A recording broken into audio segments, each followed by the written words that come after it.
शिव पुराण विदेश्वर संहिता का छठा और सातवां अध्याय। छठा अध्याय, शिव पुराण के श्रवण की विधि। शौनक जी कहते हैं, महाप्राज्ञ सूत जी, आप धन्य एवं शिव भक्तों में श्रेष्ठ हैं। हम पर कृपा कर हमें कल्याणमय शिव पुराण के श्रवण की विधि बताए, जिससे सभी श्रोताओं को संपूर्ण उत्तम फल की प्राप्ति हो।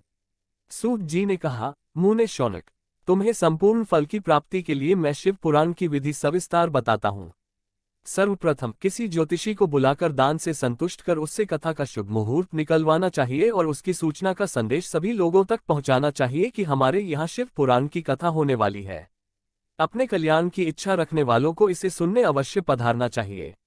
देश देश में जो भी भगवान शिव के भक्त हों तथा शिव कथा के कीर्तन और श्रवण के उत्सुक हों, उन सभी को आदरपूर्वक बुलाना चाहिए और उनका आदर सत्कार करना चाहिए।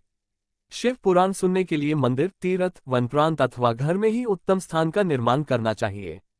केले के खंभों से सुशोभित कथामंडप तैयार कराएं। उसे सब और फल पुष्प सुंदर चंदोवे से अलंकृत करना चाहिए। चारों कोनों पर ध्वज लगाकर उसे विभिन्न सामग्री से सुशोभित करें। भगवान शंकर के लिए भक्तिपूर्वक दिव्य आसन का निर्माण करना चाहिए तथा कथावाचक के लिए भी दिव्य आसन का निर्माण करना चाहिए। नियम पूर्वक कथा सुनने वालों के लिए भी सुयोग्य आसन की व्यवस्था करें तथा अन्य लोगों के बैठने की भी व्यवस्था करें। कथा बाँचने वाले विद्वान के प्रति कभी बुरी भावना न रखें। संसार में जन्म तथा गुणों के कारण बहुत से गुरु होते हैं, परंतु उन सब में पुराणों का ज्ञाता ही परम गुरु माना जाता है। पुराण वेता पवित्र, शांत, साधु, ईर्ष्या पर विजय प्राप्त करने वाला और दयालु होना चाहिए। ऐसे गुणी मनुष्य को इस पुण्यमयी कथा को बाँचना चाहिए। सूर्योदय से 3:30 पहर तक इसे बाँचने का उपयुक्त समय है।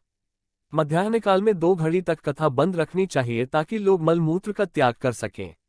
जिस दिन से कथा शुरू हो रही है उससे 1 दिन पहले व्रत ग्रहण करें। कथा के दिनों में प्रातः काल का नित्यकर्म संक्षेप में कर लेना चाहिए। वक्ता के पास उसकी सहायता हेतु एक विद्वान व्यक्ति को बैठाना चाहिए जो कि सब प्रकार के संशयों को दूर कर लोगों को समझाने में कुशल हो। कथा में आने वाले विघ्नों को दूर करने के लिए सर्वप्रथम गणेश जी का पूजन करना चाहिए। भगवान शिव व शिव पुराण की भक्तिभाव से पूजा करें। तत्पश्चात श्रोता तन मन से शुद्ध होकर आदरपूर्वक शिव पुराण की कथा सुने। जो वक्ता और श्रोता अनेक प्रकार के कर्मों से भटक रहे हों, काम आदि 6 विकारों से युक्त हों, वे पुण्य के भागी नहीं हो सकते। जो मनुष्य अपनी सभी चिंताओं को भूलकर कथा में मन लगाते हैं, उन शुद्ध बुद्धि मनुष्यों को उत्तम फल की प्राप्ति होती है। शिव पुराण महात्म्य। 7वां अध्याय, श्रोताओं द्वारा पालन किए जाने वाले नियम।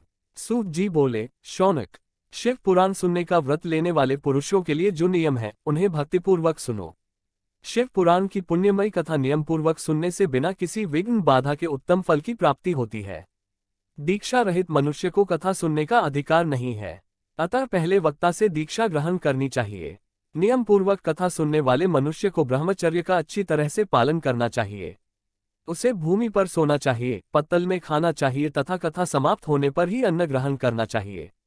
समर्थ मनुष्य को शुद्ध भाव से शिव पुराण की कथा की समाप्ति तक उपवास रखना चाहिए और एक ही बार भोजन करना चाहिए। गरिष्ठ अन्न, दाल, जला अन्न, सेंध, मसूर तथा बासी अन्न नहीं खाना चाहिए। जिसने कथा का व्रत ले रखा हो उसे प्याज, लहसुन, हींग, गाजर, मादक वस्तु तथा आमिष कही जाने वाली वस्तुओं को त्याग देना चाहिए।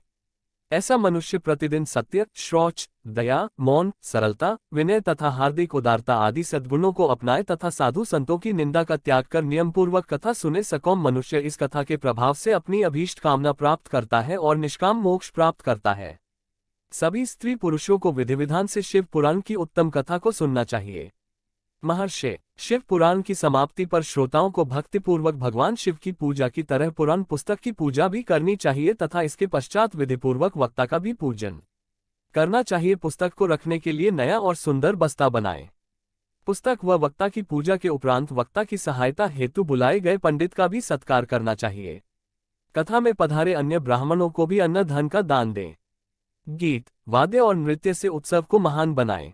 विरक्त मनुष्य को कथा समाप्ति पर गीता का पाठ करना चाहिए तथा गृहस्थ को श्रवण कर्म की शांति हेतु होम करना चाहिए। होम रुद्र संहिता के श्लोकों द्वारा अथवा गायत्री मंत्र के द्वारा करें। यदि हवन करने में असमर्थ हो तो भक्तिपूर्वक शिव सहस्रनाम का पाठ करें। कथा श्रवण संबंधी व्रत की पूर्णता के लिए शहद से बनी खीर का भोजन 11 ब्राह्मणों को कराकर उन्हें दक्षिणा दें। समृद्ध मनुष्य 3 तोले सोने का एक सुंदर सिंहासन बनाए और उसके ऊपर लिखी अथवा लिखाई हुई शिव पुराण की लिखी पोथी विधिपूर्वक स्थापित करे तथा पूजा करके दक्षिणा चढ़ाए। फिर आचार्य का वस्त्र, आभूषण एवं गंध से पूजन करके दक्षिणा सहित वह पुस्तक उन्हें भेंट कर दे। शौनक, इस पुराण के दान के प्रभाव से भगवान शिव का अनुग्रह पाकर मनुष्य भवबंधन से मुक्त हो जाता है। शिव पुराण को विधिपूर्वक संपन्न करने पर यह संपूर्ण फल देता है तथा भोग और मोक्ष प्रदान करता है।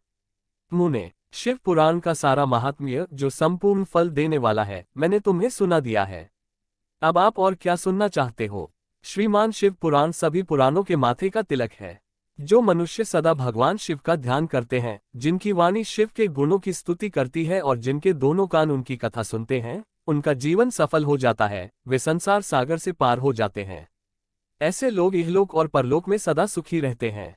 भगवान शिव के सच्चिदानंदमय स्वरूप का स्पर्श पाकर ही समस्त प्रकार के कष्टों का निवारण हो जाता है। उनकी महिमा जगत के बाहर और भीतर दोनों जगह विद्यमान है। उन अनंत आनंद रूप परम शिव की मैं शरण लेता हूँ। शिव पुराण महात्म्य। हर हर महादेव। ओम नमः शिवाय।